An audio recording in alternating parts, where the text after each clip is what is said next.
Michael Ruggiero spent 35 years in law enforcement, with 25 of those years investigating major cases such as narcotics, sex crimes and homicides.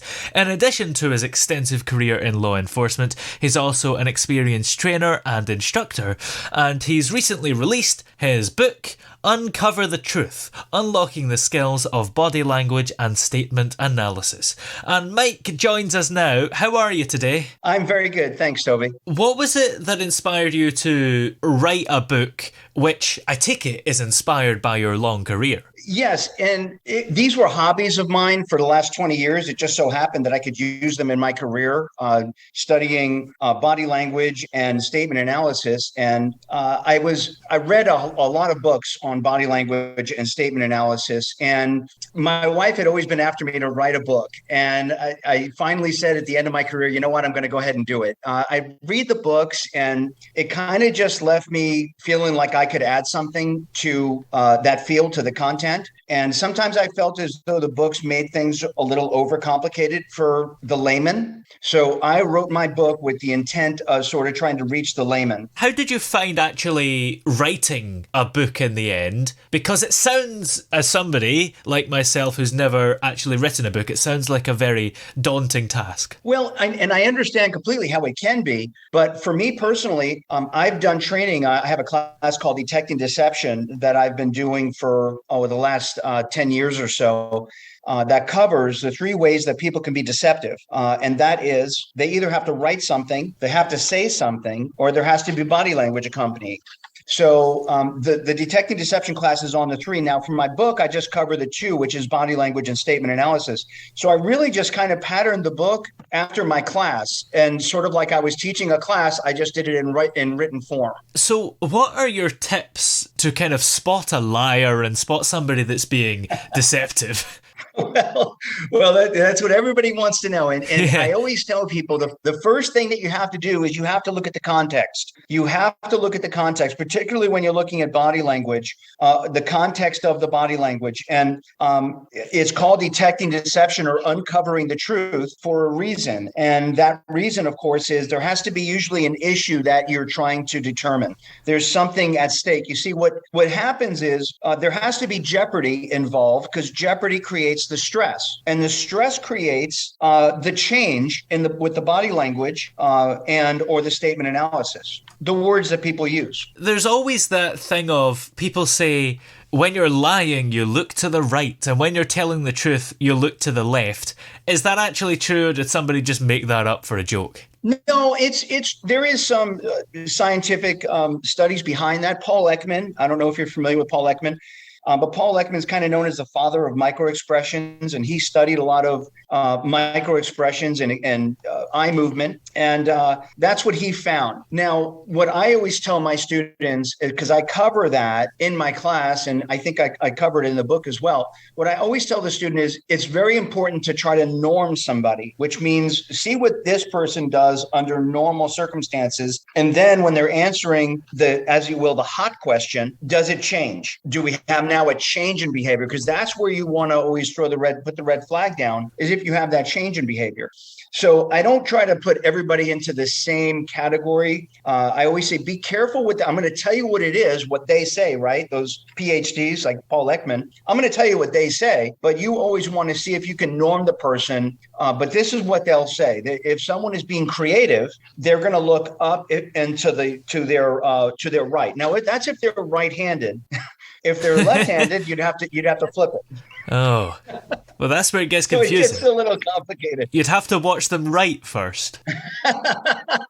Or you see what hand they use or what hand their watch is on or something like that. It's a tip that most people know about that thing. So do you think when people lie, they'll deliberately look the other way and actually think about what their eyes are doing? Well, I don't think that they're going to know to move their eyes in a certain way. But what people will do is they'll look right at you when being deceptive, because people know that when you look away, that people are going to think that you're being deceptive. So when people are being deceptive, they'll look right at the the person. And the fact of the matter is, very experienced people are fooled by that one deception, by somebody that looks right at them when being deceptive. So how have the skills of body language and statement analysis helped you in your own career as a detective and supervisor in homicide and other major cases? I always say, and I teach interview and interrogation as well. And there's always a kind of feeling that my detecting deception class is kind of interview and interrogation, and it's not interview and interrogation. The skills of detecting deception kind of put you on another level. Because the fact of the matter is, if you don't know whether somebody's being deceptive or not, you're just on a fishing expedition. So when you have inside knowledge, when you have the knowledge of knowing whether people are being truthful or being deceptive, you'll know if you're on the right track, and that puts you at another level. So it helped me tremendously as a detective, and I was not only able to solve more of my own cases and get more confessions, but help other officers. And that's why I do the training, because if I can make them just a little bit better, there's a lot of satisfaction in that. So was it quite common for people to have your skills in the force, in the industry, or, was you helping other officers a thing you had to do quite often? No, honestly, you would think that a lot of them would have these skills, but the fact of the matter is very few of them do. They don't have these skills. They may have heard about them, but there's very little training available on body language and statement analysis, and literally none on handwriting. And the reason why I looked at handwriting is because we take a lot of written statements in law enforcement. And I'm not just talking about my department, but departments across the country. And so you're looking at handwriting on a regular daily basis. But no, there's not a lot of law enforcement officers that really are aware of these skills or have any knowledge of them or utilize them. And in fact, in a study that was done by the FBI, I think it was 2018, it was found that only 16% of homicide squads use statement analysis. And that's a very, very low percentage. But of those departments had over a 5% higher clearance rate than departments that didn't use statement analysis. And that's when that was the only factor that was utilized. And that's a big number. 5% more clearances in homicides is a lot more clearances. Do you think that these skills of being able to spot a liar can be applied to life in general, not just in law enforcement? Oh, sure. And that's one of the reasons why I wrote my book. I mean, because mostly in my classes, I get law enforcement, and that's fine. And I certainly enjoy teaching them. But security professionals can use it. HR people, pre-employments. Oh, yeah. Of course, there's a use for it there. Attorneys, HR people, teachers, school administrators, anywhere where you're in a job or a profession where you need to find the truth or you're doing an investigation, these skills are very, very valuable. And for just laymen, if I can, I'll give you a quick story. My daughter and my wife are watching this TV show, and I don't want to name the name of it. I don't want to get in trouble here or anything, but one of the contestants in the show has to be deceptive. So they have to fabricate a story. And the other two contestants had the actual event happen to them that they're relaying. Oh. So they asked me to look at it. They said, "You got to look at this, Dad. You got to look at this." Three separate interviews. And of course, I was able to pick the one that was being deceptive. But people watch those shows all the time. They watch these shows. They watch shows like, on murders. There's a lot of shows on murders, actual murders. In fact, I commented on the Alex Murdaugh trial that's going on right now in the United States here. I don't know if you've heard about it, but he's a high-powered attorney from South Carolina that's on trial for a double homicide, the homicide of his wife and his son. And I commented, because he took the stand, and I commented on, and of course there's body-worn camera footage also of the initial response of law enforcement. So I commented on his actions and his verbal responses.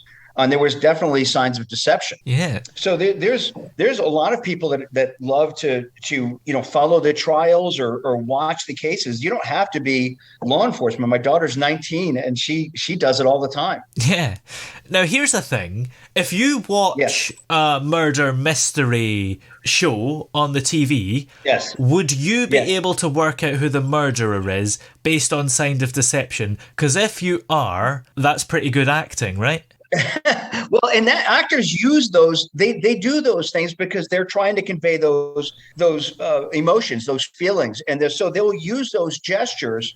However, I really focus on the real life crime stories, the actual people that were involved, rather than the actors. Although I do enjoy certainly, a lot of movie mysteries and things like that, television and movies. But I'll watch a lot of the shows that show the actual people that are involved, the actual witnesses, the victim or the suspects being interrogated. I can't tell you how many interrogations I've watched on these types of shows where the person being interrogated, there it is. There's the sign. It's something he said or something he did with his body. And I use them in my class. I have a ton of clips that I show. And the problem isn't getting clips. It's not getting material. The problem is I don't have time to show them all. Yeah. And I don't expect the detective to look up at the camera and say, well, did you see what they just, did or said? Yeah. But I can only assume by the rest of the interview, they missed it. So what would your tips be for people who are looking to conduct more effective interrogations, if they work in that industry, or just job interviews, or even like myself, maybe interviewing people in an informative way? Right. Well, that's why I wrote the book, Uncover the Truth. And I think that I try to make it interesting. I use real life examples. I don't have to, you don't have to make up something. I can use real life examples because you see this stuff all of the time. So I use a bunch of real life examples from not just my own cases, but cases that caught the, national attention. And so I'll use a bunch of examples from those types of cases to relate to people, because then it helps them remember those things. And so that's what I would suggest to people is, look at the book and read the book. And that's why I wrote it. I wrote it in lessons that they can sort of go through for body language and then statement analysis. What's the difference? Because body language seems quite easy, if somebody's shaking or whatever, or their eyes and everything, it's quite easy to spot signs. But statement analysis, is that to do with the actual words? Like, famously, I won't say who their name was, but somebody said something about that woman once. So is it kind of to do with the words, or is it kind of their manner of speech? Absolutely. Well, it can be their manner of speech. And for instance, are they talking fast or are they talking slow, which is a verbal indicator. But mainly it is the words that they choose, because people choose words and words convey meanings. For instance, in the Alex Murtaugh trial that I just referenced a minute ago, when he was on the stand, I think it was, he said, I wouldn't harm my wife or my son, or something along those lines. Well, that sounds like a pretty good denial. Yeah. But in fact, it's not really a denial at all, because wouldn't is future tense. And we're talking about something that already happened. Do you see the difference? Yeah. Exactly. So it's what I call, and I kind of have a term for it in my book, I call it truthfully deceptive. Yeah. People, because what he's saying is not deceptive, is not untruthful. It's not a lie, the way we think of a lie. And people would rather be truthfully deceptive than lie. So what he said isn't necessarily a lie. But it could be a lie, because if he did harm his son, there's another question. Surely would in the future. Well, he's not going to in the future, because they're deceased, they're gone. Right. So he's never going to harm them again. But these denials sound like strong denials, but they're not. In the quote that you mentioned, the famous quote, "I did not have sexual relations with that woman." We kind of know who said that. Well, did not using the contraction instead of saying didn't. They say did not, because it sounds more emphatic. You see, when someone is being deceptive, they feel the need to be more emphatic. So I did not have sexual relations. Well, what's sexual relations? Well, that's what I call a personal dictionary. Your definition of sexual relations could be different than mine. Yeah. So what did the president say when he had his mea culpa, when he said, okay, that wasn't exact? What did he say? I wasn't completely truthful. Now, is that a lie? Because is it a lie? The fact of the matter is, it's not a lie. It's truthfully deceptive. Yeah. Right? Because sexual relations, he said, well, I didn't consider that sexual relations. You see? Yes. So it comes down to somebody's personal dictionary, what we call personal dictionary.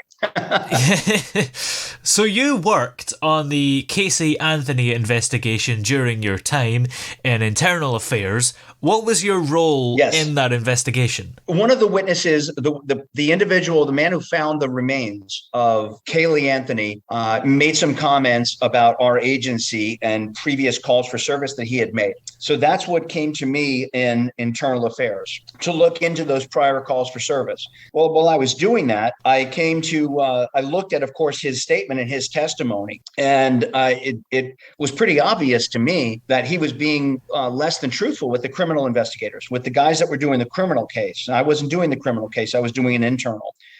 And that's not what I was doing, but I couldn't ignore it because I can see it. It's right there. So I went up and I talked to the criminal investigators, of course, guys that I know and I've known for a long time.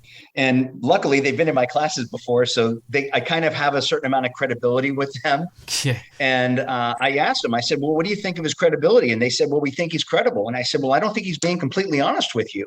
And it was a case of being truthfully deceptive. And it was the words that he used and the written statement as well, that there was no doubt in my mind that he wasn't being completely truthful. What happened was he claimed to have discovered the remains on December 11th, but in reality, he discovered the remains on August 11th of the same year. So 4 months prior is when he discovered the remains, which if you're working a homicide investigation, this is a crucial detail because the person that finds your remains, that finds the body, is what we call a crucial witness. In that case, they're a very important witness. So you want that person to have credibility. So they had to bring him back in, and because they had to re-interview him, and he wound up admitting it. Wow. Yeah.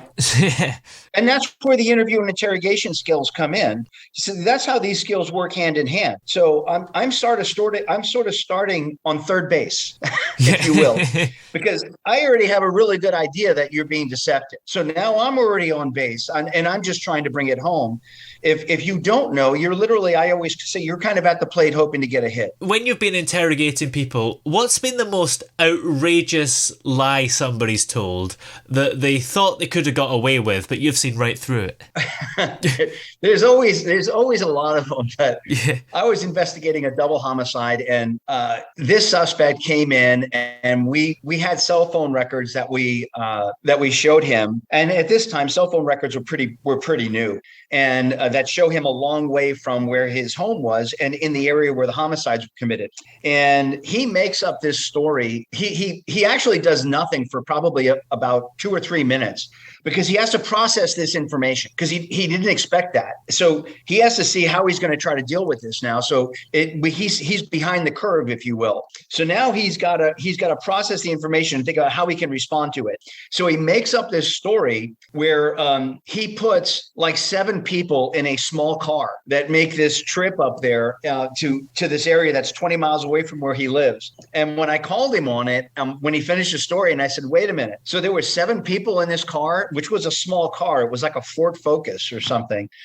And he hadn't thought of that detail, you see. So it kind of stopped him in his tracks. He's like, oh, my God. Oh, well, the other guy, 2 guys jumped out of the car. I'm like, OK. And then, of course, the jury didn't believe him either. And he was later convicted of the homicides. Can you prove a crime based purely on somebody's body language and evidence that suggests they are lying? Well, no, that's where the interview and interrogation skills come in. I always tell my students that this is probably not going to be stuff that you write down in your charging affidavits or your reports. In other words, well, the person leaned into me, so I knew he was being honest, or the person leaned back, so I knew they were being deceptive, or they didn't use their contraction, right? So no, this isn't going to be. This stuff is going to give you inside knowledge of whether this person is being truthful or deceptive, and now you use your interview and interrogation skills to ferret out the truth, and that's what they're for. Now, do you point this out to the person? Well, I don't tell people yes or no. If you think it's going to help you, then go ahead. But if you point it out, let's say, for instance, somebody's body language, you are going to give them the heads up that you're paying attention to their body language. Yeah. So just know that you're giving that up. Now, I do play an interrogation that I did where I pointed out the person's body language to them. And I did it with a purpose because I wanted that person to think, holy cow, this guy even knows what I'm thinking. And now I'm kind of in his head. And I was. And so I knew that's what I was doing. And 5 minutes later, he confessed. Wow. Yeah. I mean, he was doing a 1,000-yard stare in our interview. He was staring off into a ceiling. And I knew what he was doing. He was mentally leaving the interview. He's mentally leaving the interview. He's thinking, I wish I was anywhere but here. And I wish I was anywhere but there. And So I pointed it out to him. I said, I know what you're doing. I said, you're leaving the interview, but I need you to come back. Yeah. So I know what now he's thinking, holy cow, this guy even knows what I'm thinking. And that's exactly what I wanted them to think. So is there a risk when you're doing that, making them aware of the fact that you're aware of their body language, that they become uncomfortable and then it ends up looking like they're portraying the body language of a liar when actually they're completely innocent? Well, and no, and it hasn't backfired on me, but it's not the norm that I would point it out. So that was just one interrogation where I happened to point it out, but it's not the norm. That's why I don't tell investigators, yes, do it or don't do it. If you think it's going to help you in an interrogation, then go ahead and do it. But understand you're kind of tipping your hand if you are paying attention, because now they're going to be more aware of their body language. And because most people are not, they're not conscious of their body language. They're too worried about what they're going to tell you verbally and choosing their words. So really their body language is not something that they tend to control. And that's why, I look at people, whether they're politicians or they're celebrities or they're crime suspects. And it works. It's effective. It's very, very effective and reliable. I don't know if you have kids, but you might be an annoying parent to have, because you ask your child, have you done your homework or have you cleaned your room? And they'd be like, yes. And you'd know immediately, no, you haven't. Well, I always tell people, look, I don't go up to people like, friends or family and usually make comments. Now, sometimes I do, but usually it's in a very private, sort of setting. But I don't go up to people and go, hey, I know this. Like, for instance, even their handwriting, which there's a lot of, you can tell about somebody's personality through their handwriting. And I don't go up and do that. I said, I don't try to lose friends. I don't have that many as it is. So I don't want to lose the ones that I have. So I don't go up and do that normally. Now, my kids, it's funny because my son is also a law enforcement officer. And so, and he's been in my classes. So we kind of have some fun with that. But it's my daughter loves studying this stuff. She's still in college, and hopefully she's not going into law enforcement. But she really enjoys. In fact, she wrote a paper on body language, on kinesics, and did very well with it. Well, where are we able to find this book? Uncover the Truth: Unlocking the Skills of Body Language and Statement Analysis. Well, thank you. The book is on Amazon, and it's of course on Kindle as well. We just put it on Audible. So there's many different ways to access the book and to get the book. Some people like it on a device like Kindle. Some people, I know my son is one of them that loves the Audible. He's hooked on Audible. He listens to Audible when he's in the car and on a drive. I'm old school and I like to have a book. Yeah. But anyway, you'd like to get it, it's on Amazon in any of those formats. Yeah, I'm with you. It's good to have that physical book, and it's easier to pay attention than if it's on a screen, I find anyway. That's me. And I'm old school, I guess, but I like to have the book and I'll make notes and I'll read sections over like a few times because I'm the world's slowest reader. My wife reads really fast. I'm the world's slowest reader. But I read to learn, and I'll read a section over like a one or two times, just to make sure that I understand it. And I think you were telling the truth there. Many thanks for talking to us today. It's been great having you on. Well, thank you. Thank you very much, Toby. I appreciate it. Have a great night.